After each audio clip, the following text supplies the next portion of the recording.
Okay, this section is on adding radicals, and what you have to do to add radicals is first you have to simplify each of them. Then you have to factor out a radical or combine what we call like radicals. So they're kind of like combining like terms. So we're going to work on each one of these individually. We're going to take the square root of 50 and put that in the lowest form as we can. It is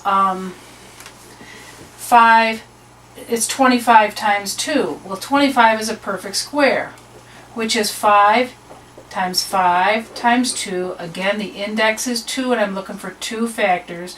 So 50 is 5 root 2.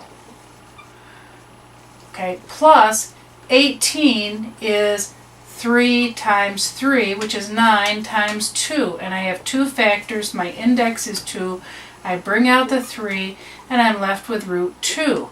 Well, I have 5 root 2's plus 3 root 2's. If you really think about this, it's kind of like combining like roots. I'm going to have 8 root 2's.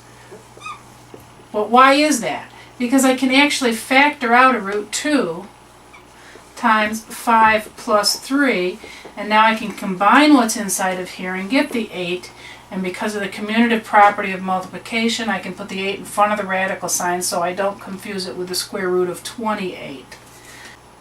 Now, since the directions of these said to simplify or add or subtract the radicals, if you don't have like radicals, you can't do anything with them. This is an example of 2 radicals that cannot be simplified.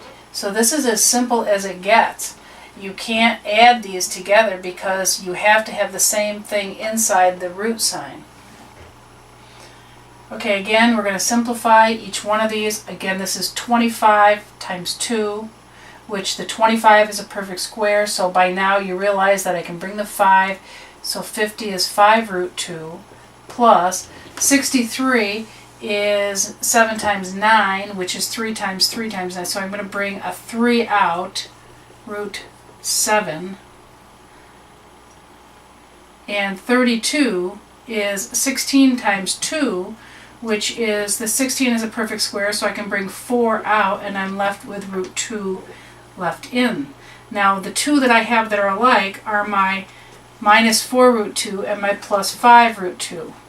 So 5 root 2 minus 4 root 2 gives me 1 root 2 plus 3 root 7. And you're done. That's the answer.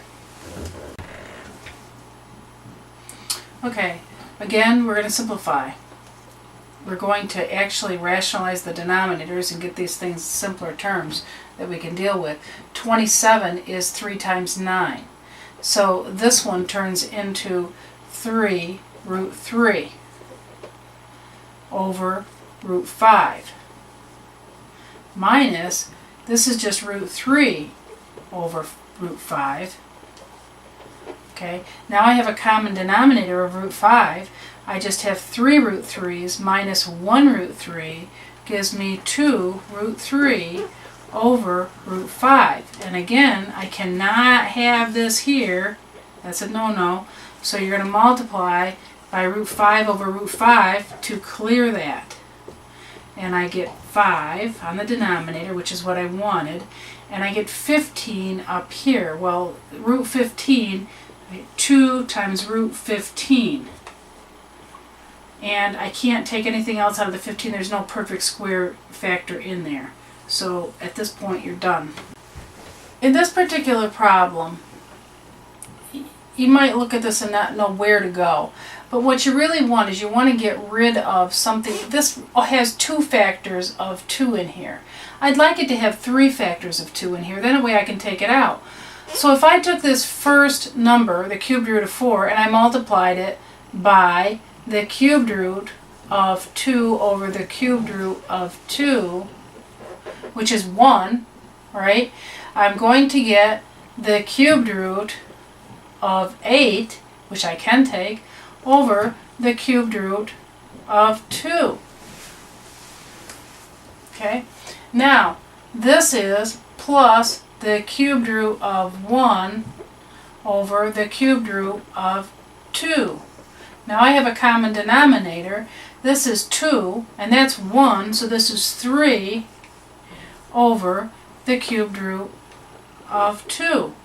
And now I have to rationalize this denominator. So I really need a number inside of here that I can take a cube of. Well, the first number that I can take a cube of is 8. So I have to multiply 2 by something to get 8. So I'm going to multiply this by the cubed root of 4 over the cubed root of 4. Well, now I get 3 times the cubed root of 4 over the cubed root of 8, which is 2. And now I have all my roots on the numerator. My fraction is in the lowest form. Everything's fine. What I'd like to do with this thing first is I'm going to try rationalize the denominator right off the bat. Because if I multiply this entire fraction by root 2 over root 2, I get rid of this radical in the denominator right away. Remember, now I have a binomial up here, so I'm going to actually distribute my root 2 over top of both that difference. So I'm going to end up with 2 on my denominator.